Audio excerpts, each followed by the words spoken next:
It's my great pleasure to introduce our final keynote speaker, Professor Kaun, who is a professor of Media and Communication Studies at Södertörn University in Stockholm, and is not a stranger to our school.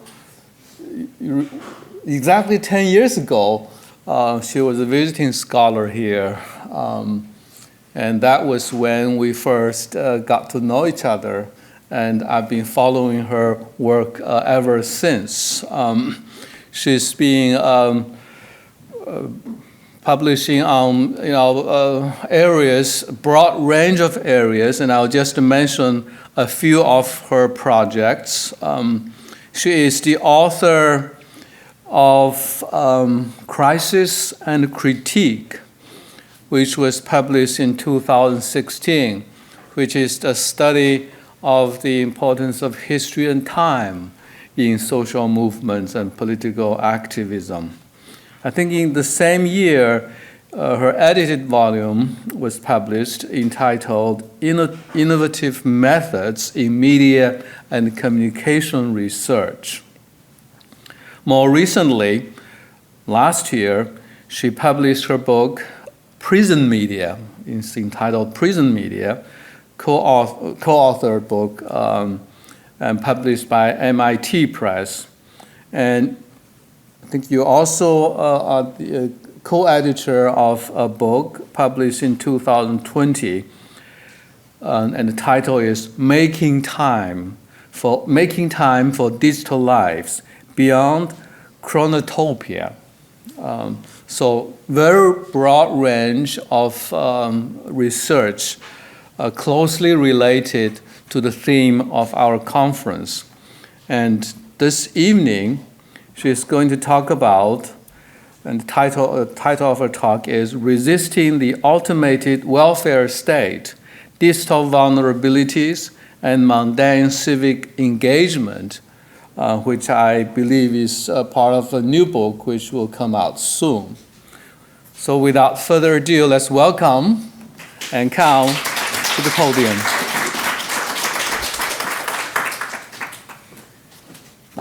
Thank you so much, Guobin. Thanks to everyone.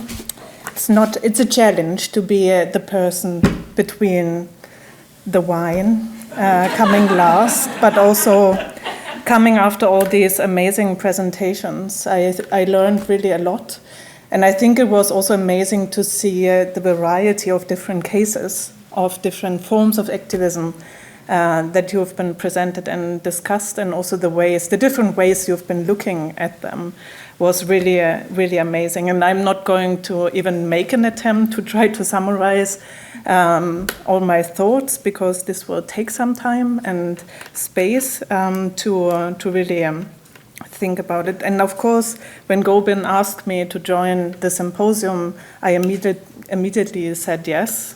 Not only because it's been 10 years, and this book, Crisis and Critique, was actually emerging from my time here. I wrote it on the way back home, so to say, but the material was collected here. But also the opportunity, because the last couple of years I've been mainly working on welfare and automation, like algorithms and datafication in different welfare states, and what it means for citizens to be implicated in those systems. It was kind of a challenge to rethink those processes through the lens of resistance and ways of engaging with it. Because, I mean, most of those systems are very difficult to resist against. There's no opting out of state systems and so on. And how to even start engaging with systems that you rarely know about, that are really these kind of state-owned black boxes. But what I want to do in this talk, I have 3 aims, and this is to kind of, also with the presentations that we've been engaging with during this day and yesterday as well, to kind of think about the state of mundane activism and resistance today, and how it maybe relates to forms of data activism that I've been engaging with, and kind of maybe also going back historically, what kind of earlier forms of engagement have we been seeing and what are we seeing now. And I want to do this in the context of the automated welfare state. And there I'm especially looking into digital frictions that are emerging there. And I want to end up in this notion of digital vulnerability that I also mentioned in the title of the talk. But let me start. And also, I mean, I'm not going to be nostalgic about a welfare state that's not existing anymore. And I'm also very aware of all the problems that are implicated with welfare and kind of state services and so on. And I'm speaking from a very particular context. I mean, I'm conducting comparative research, but most often in a European context, and I'm coming from the Swedish welfare context. So it's a very particular kind of history of welfare that I'm engaging with. And I'm also both wondering about the potentials of thinking around welfare today, which is kind of contested. It's a contested term. Are there possibilities, as I said, to resist in the context of the welfare state? And is there even a welfare state to resist against left today? Because since the 1970s, we have actually seen this increased dismantling of the welfare state in the wake of neoliberal politics and austerity measures and so on. And to a certain degree, this whole idea of welfare is kind of debunked or disappearing. And it's a term that's not very broadly used anymore, or used also in kind of negative terms. So it's also very conscious of me to maybe trying to engage with the notion of welfare and returning to initial thoughts of how welfare could be imagined. But let me start with two examples from my research, two stories, two scenes, two vignettes. And the first one is set at a Swedish welfare service center, which is gathering different kinds of public administration units. So everything from the employment services to the insurance services, the pension services, but also the tax office. And at this welfare service center, a woman is sitting in the waiting area for her number to be called. It's this kind of open space. There are no lines anymore. You just basically wander around and not really sure what you're supposed to be doing. After approximately 10 minutes, a service worker in a green shirt with the white letters saying E-Days, do yourself an e-favor, enters the waiting area, checking a smartphone and calling the next number in line. So the woman who has been waiting patiently approaches the service worker, and they walk over to this kind of high desk service station with a computer. And the woman explains that she has received an email about child welfare benefits, and she was asked to submit additional information from her employer about her salary and so on, but she can't figure out the platform, the digital platform to work and where to submit those extra documentation. She needs help. So the caseworker unlocks the screen of the stationary computer and navigates the woman through the platform while never touching the keyboard herself or the mouse. So the woman is supposed to learn by doing the clicking herself. Help to digital self-help is the slogan of welfare service centers today. The second scene is set at the prison or jail. A man in his 40s has been waiting for his trial for 8 months. He has been placed in solitary confinement by the prosecutor, which means he will only meet his lawyer and potentially volunteers from the Red Cross. No family members or friends are allowed to visit, and he has one designated incarcerated person that he gets to hang out with for in total 3 hours per day. He has been sleeping badly from the first night, and this pattern has not improved ever since. He finally has called for help from the staff, describing his problem. 1 day later, the staff brings a Fitbit to his room. You will wear this device for the next week, and we will know whether you need help with your sleep or not. When the results come in, the man is surprised. According to the wearable, he's been sleeping exceptionally well. He feels the exhaustion of the past months running through his body. These are stories that I've encountered in this or similar ways in the past years during my fieldwork in this kind of marginal places of the Swedish welfare state, at public libraries, at welfare service centers, and in jails and prisons.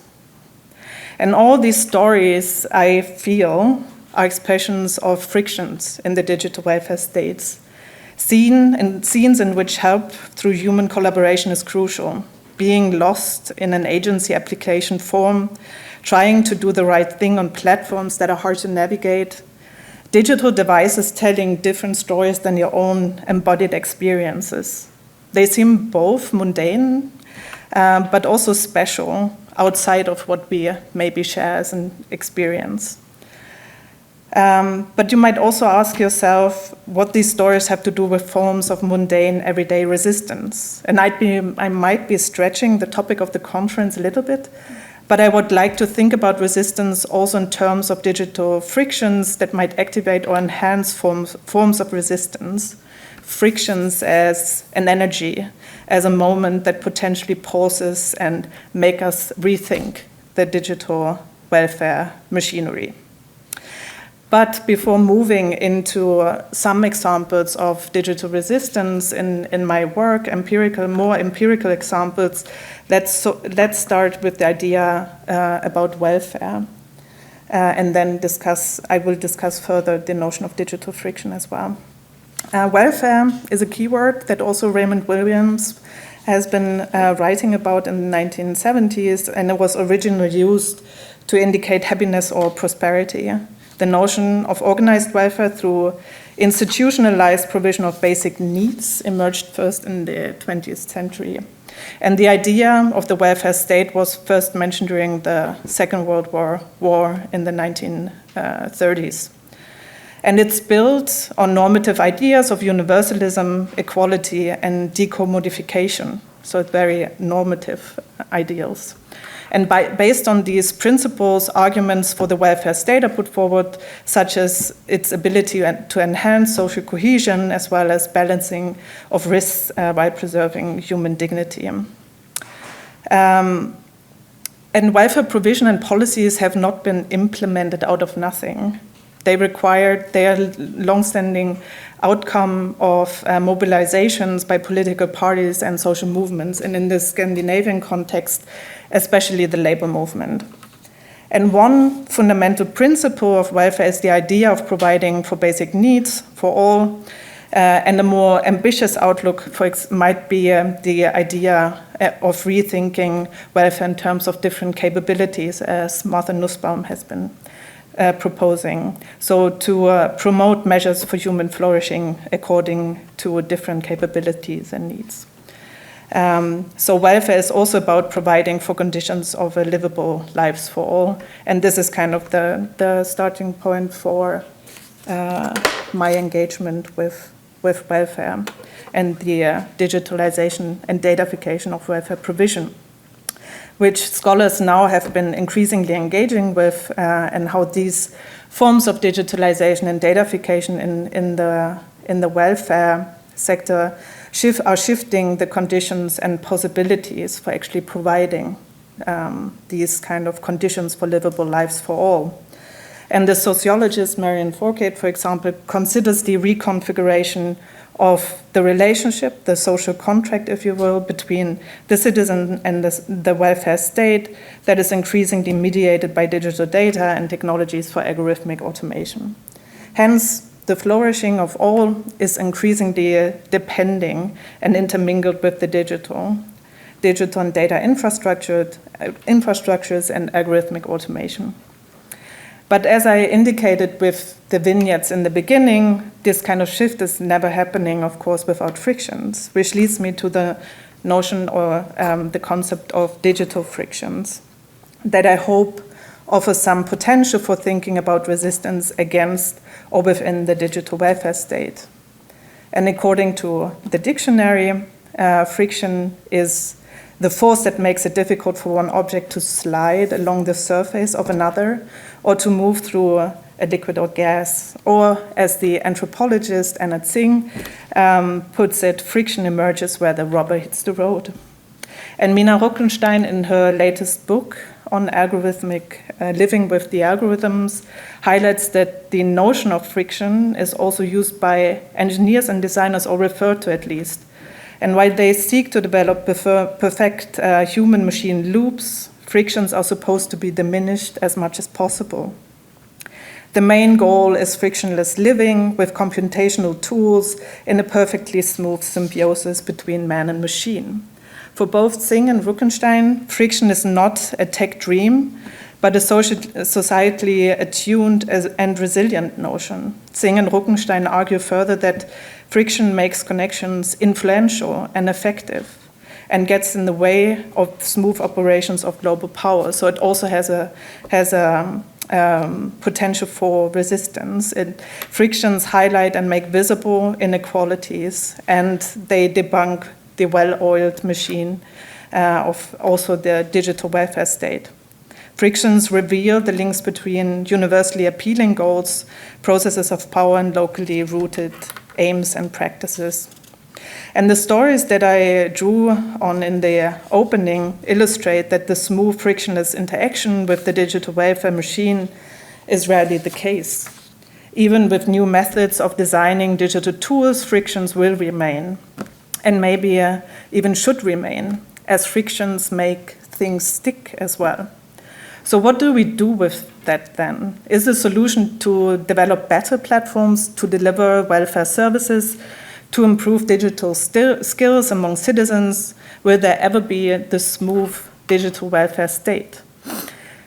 The marginal places I have visited and continue to visit as part of my research have made clear to me that digital frictions make inequalities, power relations, but also mundane ways of relating to complex technological systems visible. Instead of striving for the perfect digital welfare machine, we need to embrace and sit with the inconvenience, the ambivalence, and the digital frictions. And in that sense, even with digital tools, life is never a smooth ride in that sense. Tensions will necessarily be part of this.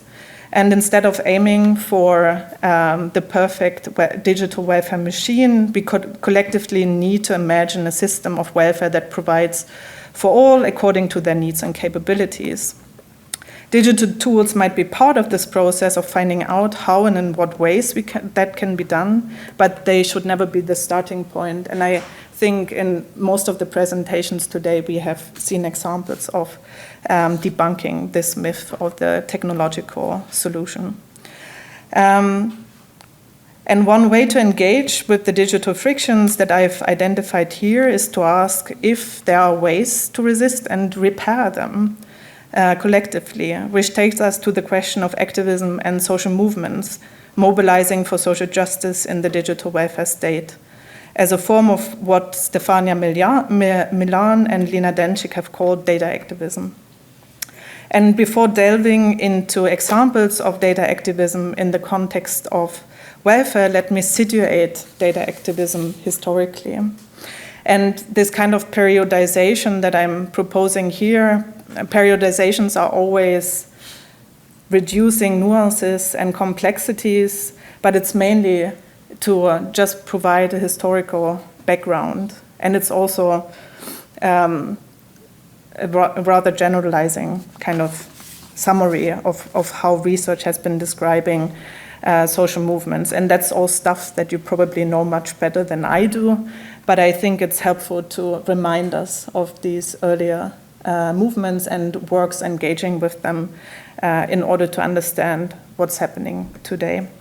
So in the 1970s and 80s, we have seen the emergence of new social movements that were described as post-materialist, identity-based, and culturally oriented. So these have been explored by Alberto Melucci, Sidney Thoreau, but also Charles Tilly.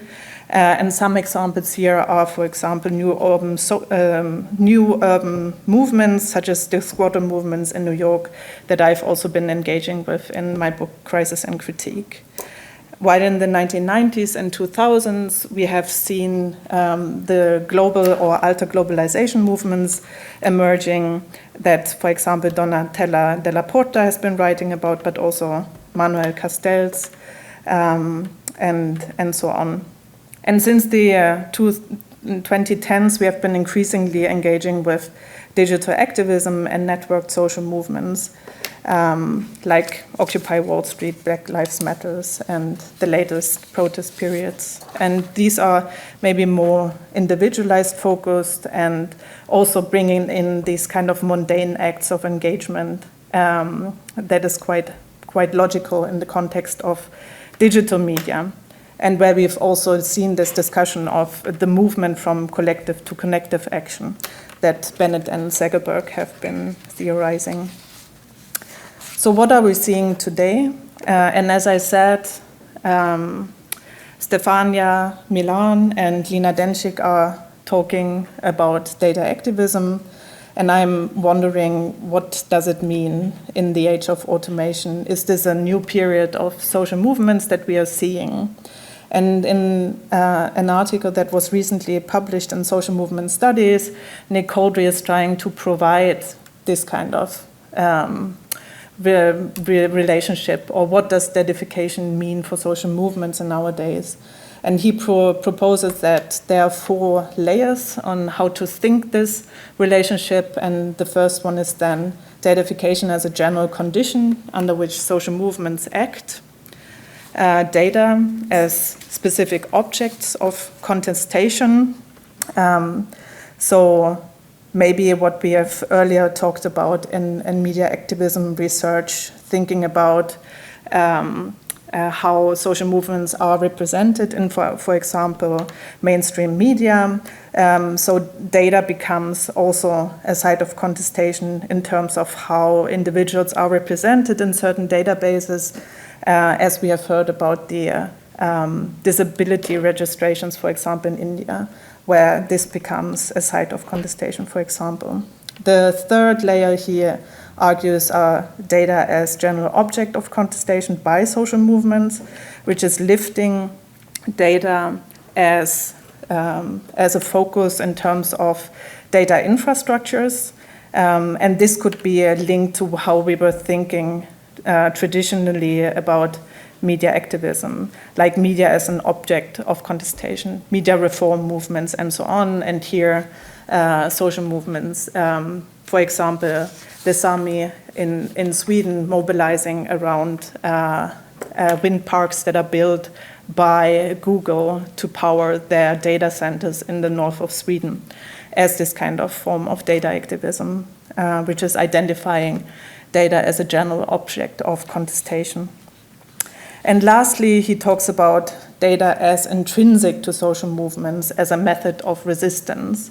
And I think Stefania Milan is also thinking around data activism in these kind of terms. How can be data mobilized for purposes of resistance as a form of media practice of social movements? And I take this as an inspiration. I'm not really following these kind of different layers, but I take it as an inspiration to think around 3 different forms of what I would think is data activism in my context, in the context of the welfare state.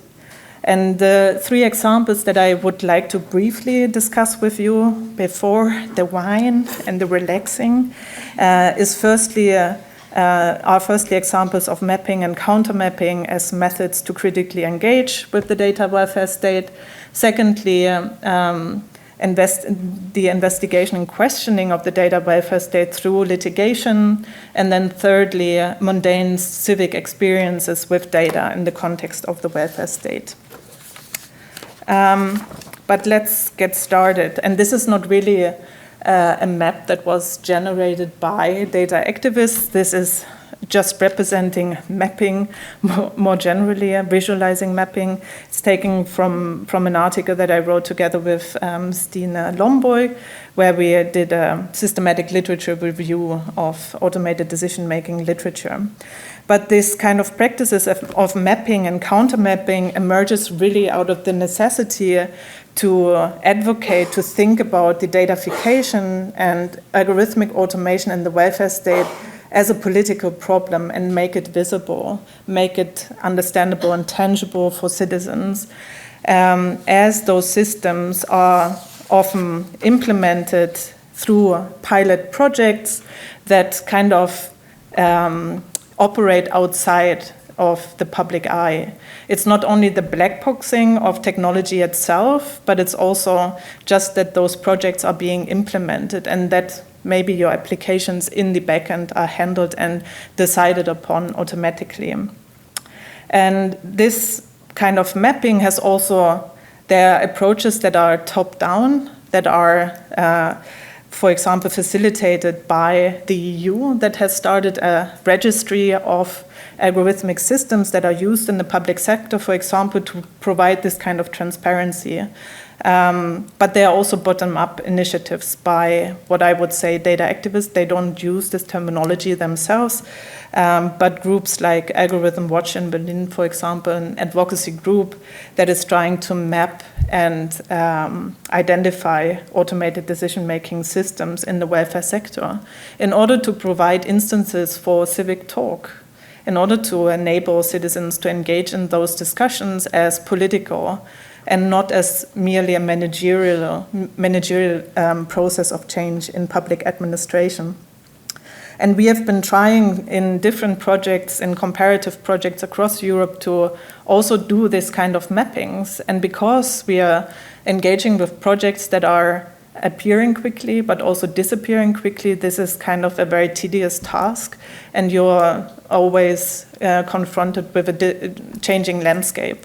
But it also has implications to the possibilities of participating in this process of implementing algorithmic systems, where we can think around this piloting and constant perpetual emergence of new systems and new projects that run for 6 months or even less, as some kind of experiential governance that is taking over and is also changing policy-making processes because of the speed of implementation and circumventing public procurement processes, for example.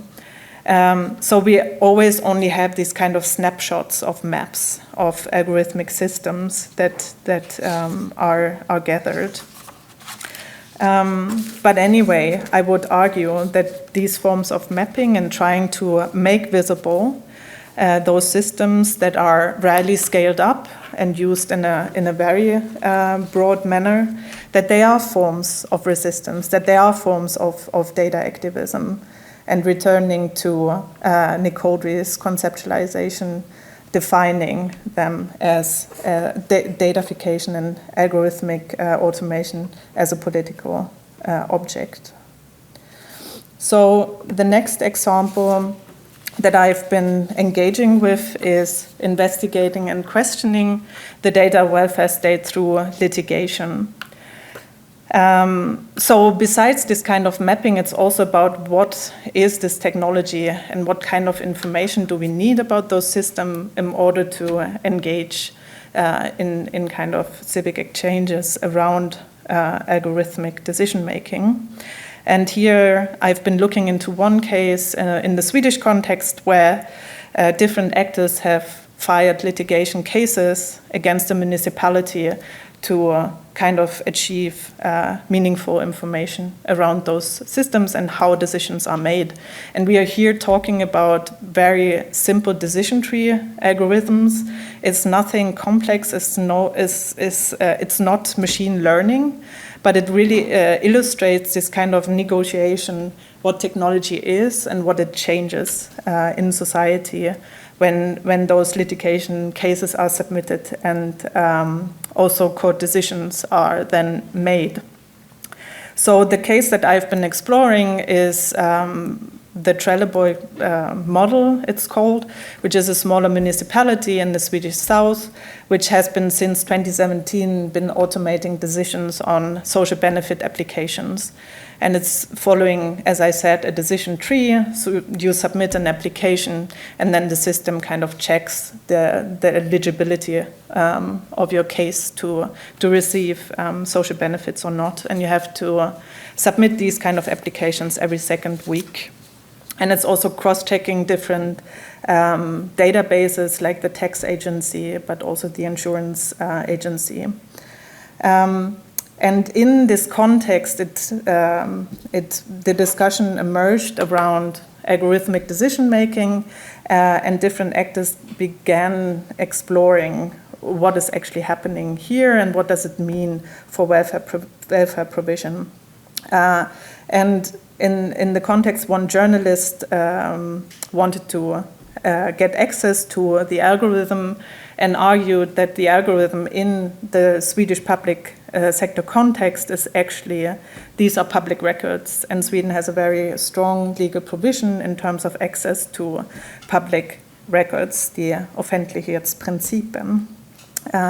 So he was arguing that the source code is actually, these are public records, and as a journalist he should have access to it. But the municipality denied access and argued that algorithms are not public records. So this is the first instance of negotiating what are algorithms and how do they relate to the legal context. So he submitted an appeal to the Administrative Court of Appeal and argued that source code should be made available. And the court gave him right. So the municipality had to release the source code, but not actually defining the algorithm or the source code as public records, but saying there are no commercial harms been done because it's the municipality who owns the software. Would it have been a commercial actor, this wouldn't have been released, or they wouldn't have been forced to release. So the final decision whether algorithms are public records or not has not been taken. They kind of circumvented this. A funny side note, the code was released by a Danish company to the journalist, but released also sensitive data on citizens with the source code. So they didn't go through the source code. So personal identification numbers, but also certain benefits that citizens had received. Another actor that also engaged with the same case was a union representing mainly social workers and civil servants, which is called the Union for Professionals. And they're very, very active in this field. They're advocating, for example, for an algorithm ombudsman in Sweden, providing a registry of algorithms in the public sector, for example. And this comes from this fear of being automated and also kind of representing the positions of caseworkers that have to work at the interface of those systems every day and are the link to the citizens as well. And in that case, they weren't really talking about the source code, but they wanted to have a screenshot of the interface to see what is the caseworker actually engaging with in these kind of automated systems, but also background information about the robotic process automation tool that's been used. And they've been going back and forth with the municipality how this access could be provided, but the municipality never reacted, and so they reported to the parliamentary ombudsman and kind of filed a report there and complained about the process of not providing meaningful information. And this was in June 2018, and then after many, many months, a report by the parliamentary ombudsman was delivered, kind of critiquing how the municipality has been delaying the response and the inability to provide meaningful information on how decisions are made with the help of algorithm-based systems. And the report by the parliamentary ombudsman is based on a formulation in the state public report, namely the law for the support of the digitization of public administration from 2018, that emphasizes the right to meaningful information on the logistics behind, as well as the expected consequences of automation for the individual person. And the main argument is here that the democratic rights of individual citizens are constrained if meaningful information about how automated decisions are executed are missing. The union furthermore argued that meaningful information has to be accessible to and comprehensible for lay people without programming knowledge, for example. And according to the union, the municipality is lacking routines and definitions of what meaningful information encompasses in the case of automated decision-making on social benefit applications. And in an opinion piece published in a Swedish newspaper, Simon Winge, who filed this kind of complaint, argued further that the delegation of decisions is not regulated in the delegation system of the municipality, and hence the algorithm, or in their words, the robot, acts illegally. And after this whole case playing out, the law was actually adjusted. So now it also allows for completely automated decisions in the formal regulations. But this is maybe not the main point that I want to make here, but I want to argue that these cases of litigation illustrate that the negotiation of what automation in the public sector or the welfare sector is and how it could be made visible and understandable for those implicated in automated decision-making, and hence makes a case of this kind of data activism and opening the black box of the algorithm, but also of state procedures. And this brings me to the last case of citizens' experiences with the data-fied welfare state. So I've been hanging out in these kind of welfare service centers that I mentioned in the beginning, but I've also been interviewing long-term unemployed, a group of citizens that is very much in touch and has frequent interactions with public agencies about their explicit experiences and understanding of what is changing with data-based technologies in the welfare sector. And we have done interviews both in 2022, but also in 2023, and we continue to engage with specific groups that are exposed especially to automated systems in the welfare state. But I'm focusing here on the employment services. And we have, for example, discussed with them those kind of pilot projects that the employment services are working with, but also ask about their own experiences.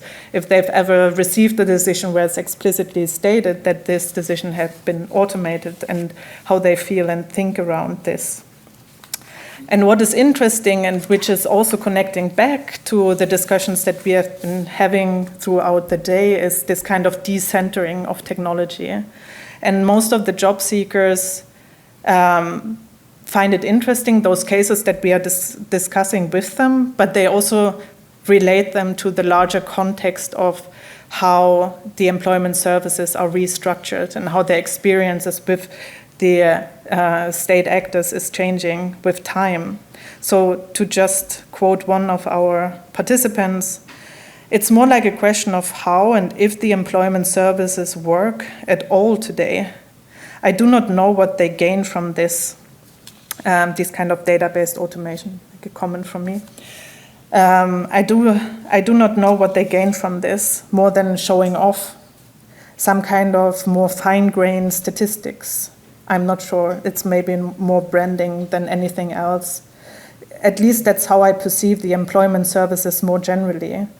Like, they do a lot of analyses and pilots, but they lead nowhere, and nothing really changes.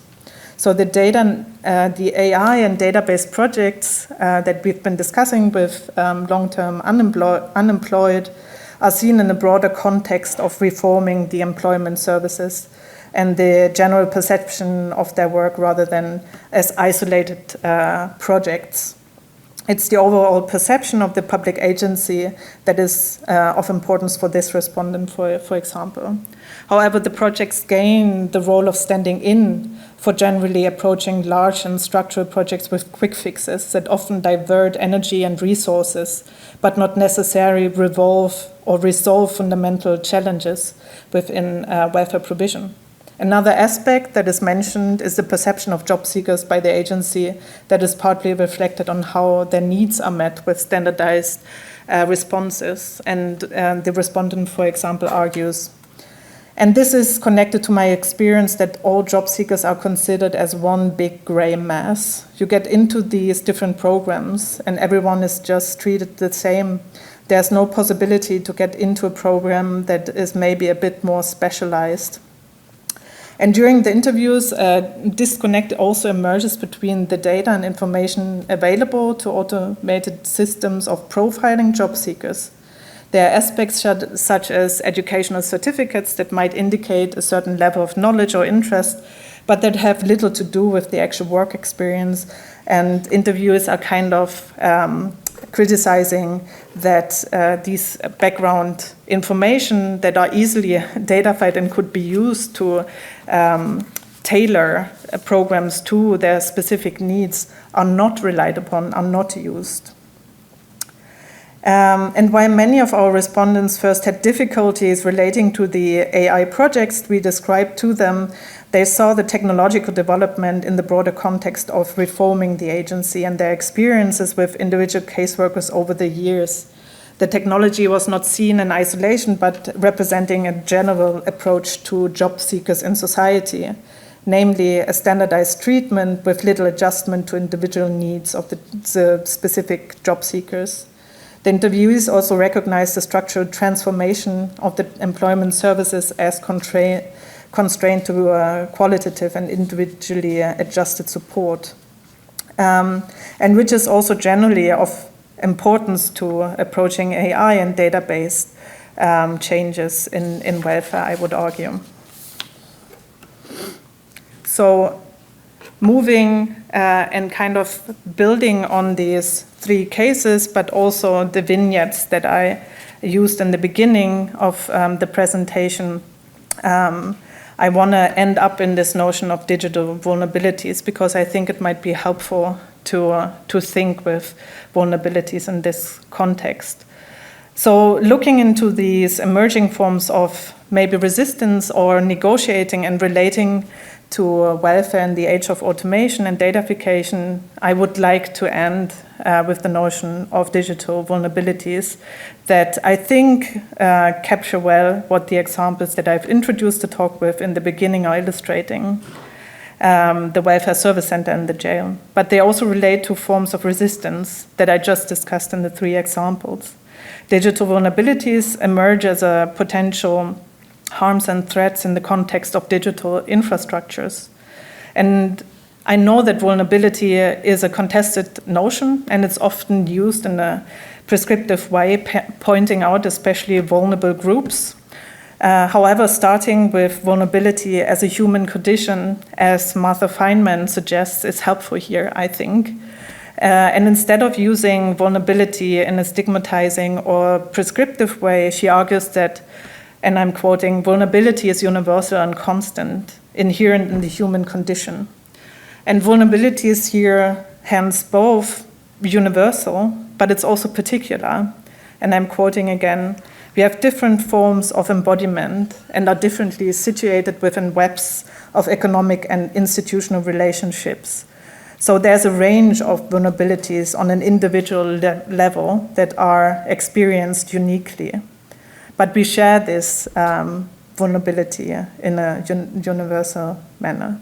And her understanding of vulnerability, I think, moves us beyond identity-based inquiries because it focuses not only on discrimination against defined groups, but also is concerned with the privileges conferred on limited segments of the population by the state through its institutions and making visible how the state instates vulnerabilities.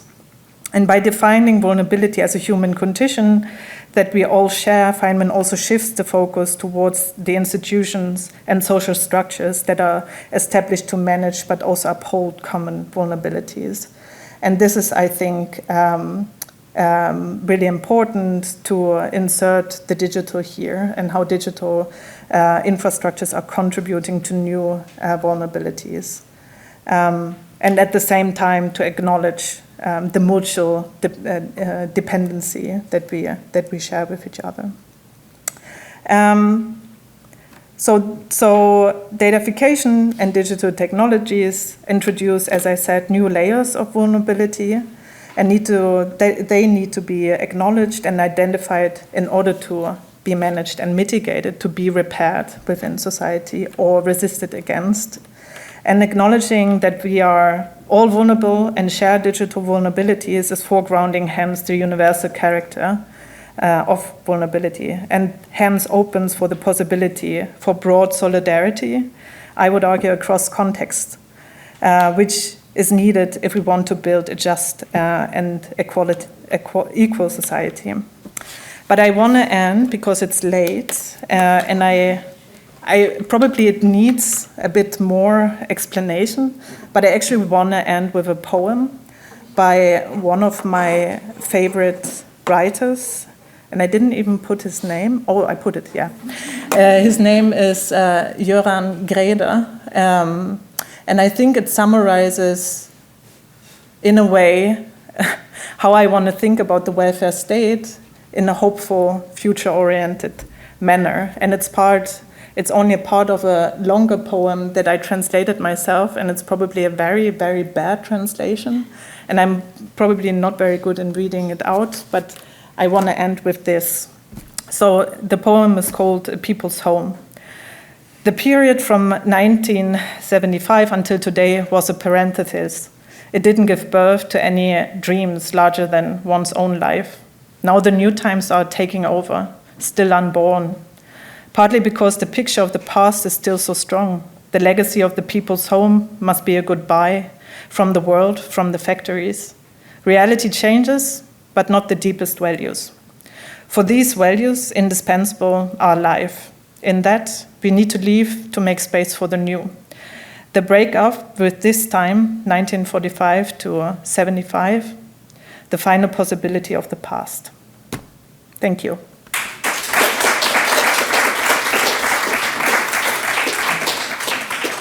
Thank you so much. Let's have some questions. Open up. I know it's late, but I love the poem. Mm-hmm. Yeah, it's a very good translation, I'm sure. Thank you so much. Yeah.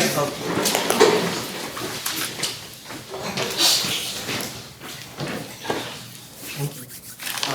It's not a fully formed question, it's still a insights you shared. I was wondering, how would you spatialize this welfare state? I'm an anthropologist of the state of sorts, and have been thinking about the state in the global south, and particularly India, as its datafication acceleration has been going on in the past decade. And we just over this weekend hosted a workshop at Penn on that topic, so it's still fresh on my mind, that broadly the literature stands in a way that the state in the global south is something far more performative, far more active in entrepreneurializing itself and financializing itself and financializing governance. And there's the interface with big consultants or big tech is something that is very lucrative. I'm curious, what are the stakes here for the state to render itself in this particular way, where systems that were relatively not broken are being automated? Because the rationale for doing this in large parts of the world, whether India, South Africa, large parts of Brazil, and so on, is that this automation will fix something that has been broken for the last 100, 200 years of modernization, development. There are long unfulfilled futures that they're trying to pour something into. What are they trying to pour in here that they see as broken or incomplete? Thank you. That's a really good question. Thank you. So, I mean, in the Swedish and European context, you also have the motivation or the argument that there are challenges to the welfare state because of a changing population and the aging population and shrinking resources and so on. So the state has to become more efficient. But you also have, so it's an extension of the dismantling of the welfare state, because you have to a similar degree private companies coming in and lobbying, like Microsoft is now trying to set up a national strategy of AI for the Swedish state and is lobbying very strongly towards the government to be part of this process. So it's like a similar crisis motivation, although, and it's not returning to the people's home that Greider is describing for the post-war period, but it's trying to revamp the welfare state and bring it up speed with the current situation towards a better future. So it's very similar in terms of the discourses and the motivations.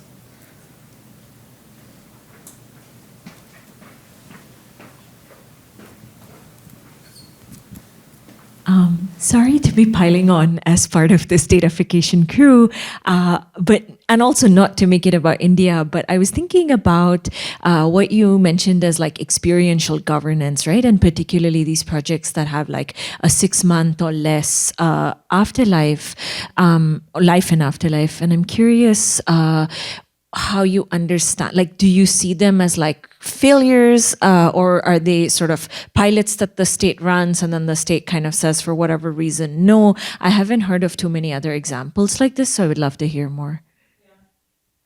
So they are the reason why they are set up as pilot projects and this kind of research and development projects is to circumvent public procurement processes that are very extensive and take a long time. So they would start piloting and then you can act outside those legal requirements that you otherwise have to submit very extensive documentation and so on. So the idea is often that they submit research and development projects, but at the same time also claim commercial interest so that they can have a patent and so on the product. So it's basically testing and piloting, developing, and then moving out and maybe into other contexts or being bought by the public sector itself and being incorporated into the public housing companies that are installing smart sensors to trace movements of certain people, for example, becoming part of the operation itself, or developing a project and then selling it on the market instead. So it's this kind of logic of circumventing, but using the public sector as a test site for development. Yeah.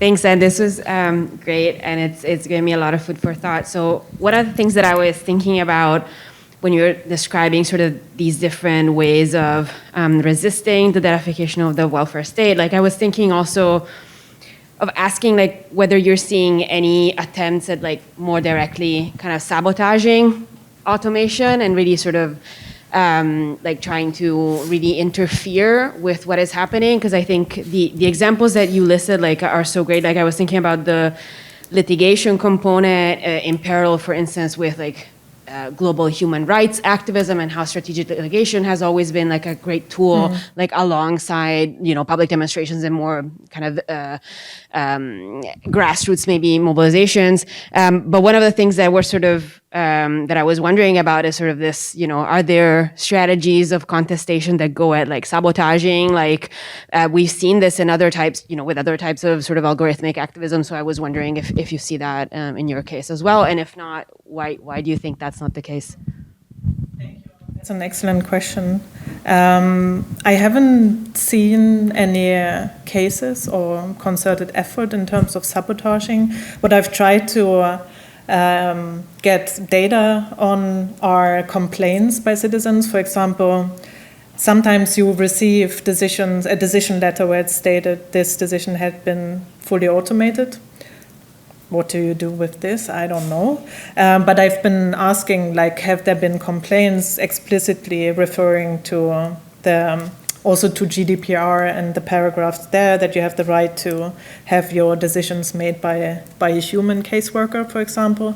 But there are no data on this. But I think why there's no, or at least I haven't come across it, there's a great PhD project of a PhD student that I'm co-supervising at the University of Umeå, and she is trying to find those cases of data activism in the welfare context.